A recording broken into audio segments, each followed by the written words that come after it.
YouTube channel MB study point में आपका फिर से स्वागत है। दोस्तों, आज हम बात करेंगे भारत की नागरिकता के बारे में, यानी भारत की सिटीजनशिप है वो कैसी है और भारत की सिटीजनशिप किसको मिल सकती है, किसको नहीं मिल सकती। और अगर कोई भी आदमी, कोई भी दूसरे देश का आदमी अगर भारत की सिटीजनशिप, भारत की नागरिकता अगर लेना चाहे तो उसके लिए क्या प्रावधान है, क्या उसके लिए कुछ नियम कानून बनाए गए हैं सरकार के द्वारा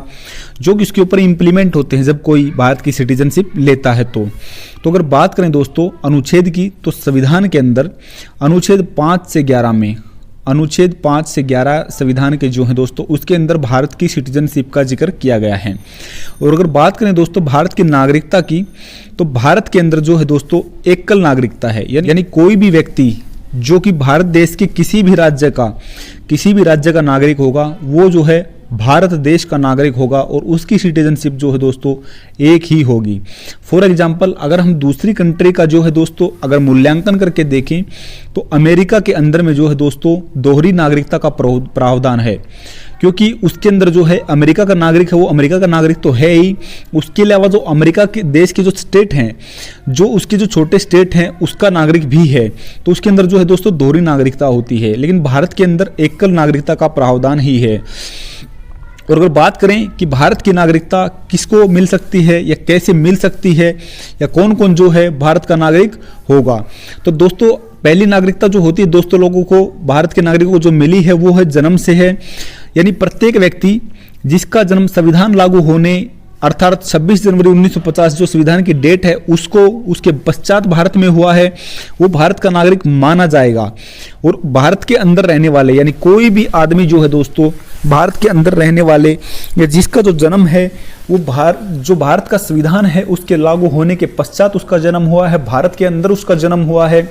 तो वो भारत का नागरिक माना जाएगा। लेकिन इसके अंदर एक्सेप्शनल केसेस ये हैं दोस्तों, कोई भी अगर मान लो विदेशी हैं और भारत के अंदर वो स्टे कर रहे हैं, फॉर एग्जांपल हमारे जो राजनयिक हैं, एम्बेसडर वगैरह हैं, या कोई हमारे जो विदेशी जो टूरिज्म के लिए भारत के अंदर घूमने आ रखे हैं और उस समय पे उनका जो है दोस्तों संतान अगर जन्म ले लेती है तो भारत की नागरिकता उनको नहीं माना जाएगा। अदरवाइज जो भारत के नागरिक हैं उनके जो बच्चे होंगे, उनके जो बच्चे जन्म लेंगे 26 जनवरी 1950 को या उसके बाद में जो है वो सब भारत के नागरिक माने जाएंगे। इसको बोलते हैं दोस्तों जन्म से बाय बर्थ जो नागरिकता का जो अधिकार है वो ये है।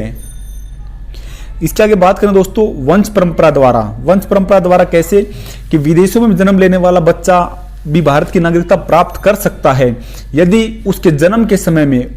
ये है दोस्तों इसका क्लोज है, उसके जन्म के समय में यदि उसके माता या पिता में से कोई भी एक भारत का नागरिक होगा। और ये दोस्तों नागरिकता संशोधन अधिनियम 1992 के द्वारा लागू किया गया है कि उसके जन्म के समय में उसकी माता या उसके पिता में से कोई एटलीस्ट कोई एक जो है भारत का नागरिक होना चाहिए, तभी उसको जो है भारत की नागरिकता मिल सकती है, चाहे भले ही वो विदेशों में रह रहा हो। दूसरा दोस्तों देशीयकरण द्वारा, यानी कोई भी माइग्रेटेड होके अगर मान लो कोई व्यक्ति दूसरे विदेश से और कम से कम जो है 10 वर्षों तक भारत के अंदर रह चुका हो, तो उसके बाद वो जो है भारत की सिटीजनशिप के लिए अप्लाई कर सकता है। तो सरकार के जो नियम कानून है उसके द्वारा उसको बाद में भारत की नागरिकता उसको प्रदान की जा सकती है। 1986 से पूर्व जो है दोस्तों ये अवधि जो थी 5 वर्ष की थी, यानी 5 वर्ष के बाद जो है दोस्तों कोई भी विदेशी भारत की नागरिकता के लिए अप्लाई कर सकता था 5 वर्ष भारत के अंदर कंटिन्यू स्टे करने के बाद में। लेकिन 1986 जो नागरिकता संशोधन अधिनियम जो आया था उसके बाद ये आयु बढ़ाकर जो है दोस्तों 10 वर्ष कर दी गई है। इसके आगे बात करें कि नागरिकता को और कैसे प्राप्त किया जा सकता है भारत की नागरिकता को, तो वो प्राप्त किया जा सकता है दोस्तों पंजीकरण के माध्यम से, यानी रजिस्ट्रेशन करवा करके भारत की नागरिकता को भी प्राप्त किया जा सकता है। यानी कोई व्यक्ति जो पंजीकृत प्रार्थना पत्र देकर जो है भारत की नागरिकता प्रदान करना चाहता है तो उसको जो है दोस्तों पंजीकृत प्रार्थना पत्र जो सरकार के पास जो अप्लाई करता है उससे पूर्व 6 माह से जो है उसको कम से कम भारत में रहना होना चाहिए, ऐसा संविधान में पहले लिखा हुआ था। लेकिन 1986 संविधान संशोधन अधिनियम में ये जो अवधि दोस्तों ये 5 वर्ष कर दी गई है। यानी जब वो पंजीकरण के लिए, भारत की नागरिकता के पंजीकरण के लिए जो कोई प्रार्थना पत्र अगर अप्लाई करता है तो उससे पूर्व उसको 5 साल कंटिन्यू स्टे करा होना चाहिए भारत के अंदर, तभी वो उसके लिए अप्लाई कर सकता है। और उसके बाद भी ऐसा नहीं है कि उसको 5 साल के बाद उसको जो है तुरंत नागरिकता मिल जाएगी। सरकार उसके ऊपर रिव्यू करेगी, उसकी वेरिफिकेशन करेगी कि क्या ये एलिजिबल है भारत की नागरिकता प्रदान किए जाने के या एलिजिबल नहीं है, क्या इसके ऊपर कोई मुकदमा या कोई केस तो नहीं चल रहा है, या कहीं ये बाहर की नागरिकता लेकर के दोबारा भारत की नागरिकता भी नहीं लेना चाहता हो साथ साथ में, ऐसा कोई केसेस तो इसके ऊपर पेंडिंग नहीं है। उसके बाद ही उसको जो है भारत की नागरिकता के लिए फाइनल किया जाता है। इसके अलावा दोस्तों, वे स्त्रियां जो भारतीयों से विवाह कर चुकी हैं, कोई विदेशी स्त्रियां मान लो और वो भारतीय नागरिक से, भारतीय पुरुष से विवाह कर लेती हैं, उसके विवाह करना चाहती हैं बाद में भी, तो वो बाद में आकर के विवाह होने के बाद में जब भारत में रहती हैं तो वो पंजीकरण के माध्यम से जो है दोस्तों वो भी भारत की नागरिकता के लिए अप्लाई कर सकती है। उसका रीजन ये रहेगा कि उन्होंने भारतीय पुरुषों से विवाह किया है, तो इसके बेसिस पे उनको भारत की नागरिकता मिल सकती है। इसके आगे दोस्तों अगर बात करें तो राष्ट्रमंडल देशों के जो नागरिक हैं, जो भारत में रहते हैं या भारत सरकार की नौकरी कर रहे हैं, वो भी आवेदन पत्र देकर भारत की नागरिकता के लिए अप्लाई कर सकते हैं। यानी जो कुछ देश हैं, कुछ कंट्री ऐसे हैं दोस्तों जिसको जो राष्ट्रमंडल के जो सदस्य हैं, भारत भी राष्ट्रमंडल का सदस्य है, तो उन देशों के नागरिकों के लिए कुछ सरकार ने अलग से नियम कानून बनाए हैं कि अगर वो नागरिकता प्राप्त करना चाहते हैं भारत की, तो उनको कुछ ना कुछ एग्जेम्पशन दी गई है, उनके लिए कुछ ना कुछ रियायत बरती गई है कि उनको थोड़ी जल्दी नागरिकता भारत की मिल सकती है कंपेरिजन टू अदर कंट्री जो कि दूसरे देशों के लिए रूल हैं।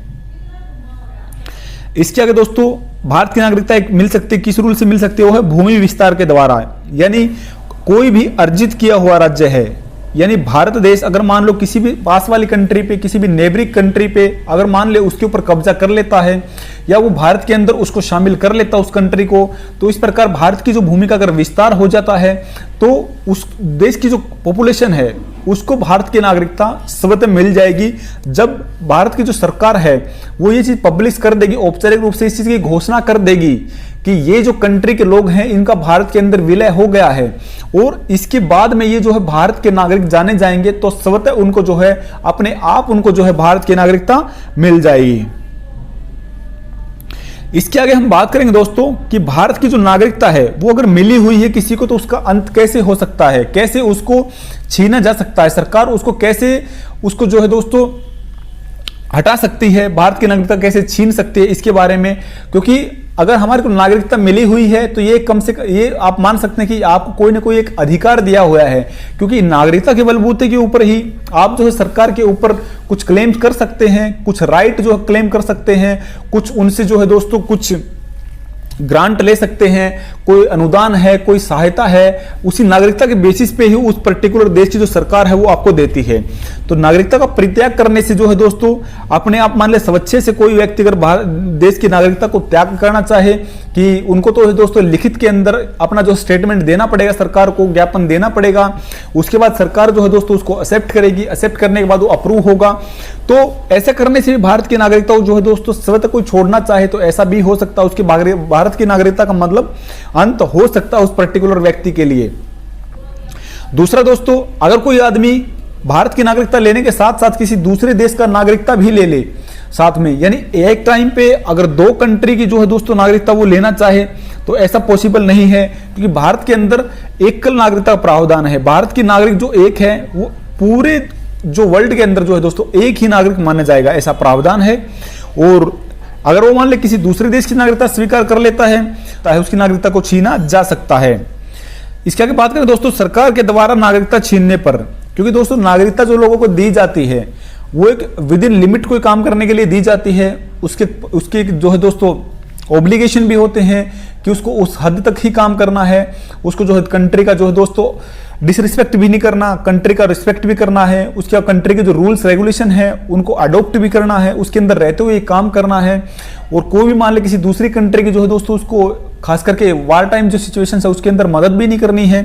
तो उस टाइप की नागरिकता दी जाती है। अगर सरकार को लगे कि ये आदमी जो है देश के नियम कानूनों के खिलाफ जा रहा है या किसी दूसरे देश को इस नागरिकता का फायदा उठा करके दूसरे देश को मदद कर रहा है, तो उस समय जो है दोस्तों सरकार को नागरिकता छीनने का पूर्ण अधिकार होता है। तो इससे भी नागरिकता जो है दोस्तों खत्म की जा सकती है किसी आदमी की। दूसरा दोस्तों जो है 7 वर्षों तक अगर कोई आदमी कोई भारत देश का नागरिक है और 7 वर्षों तक अगर वो कंटिन्यू स्टे करता है कंटिन्यू दूसरे कंट्री के अंदर स्टे करता है और भारत के अंदर को एक दिन भी नहीं आता, तो उसकी जो नागरिकता जो दोस्तों ऑटोमेटिकली समाप्त हो सकती है। इसके आगे जो है दोस्तों, संविधान के प्रति अगर कोई आदमी अनादर करता है या युद्ध काल में शत्रु की मदद करता है, जैसा हमने पहले बताया, तो सरकार उसकी नागरिकता को छीन सकती है। दूसरा दोस्तों ये है इसके अंदर कि पंजीकृत नागरिकता वाले लोगों को विदेश में 2 साल की सजा होने पर, यानी अगर मान लो कोई वो विदेश में जाकर के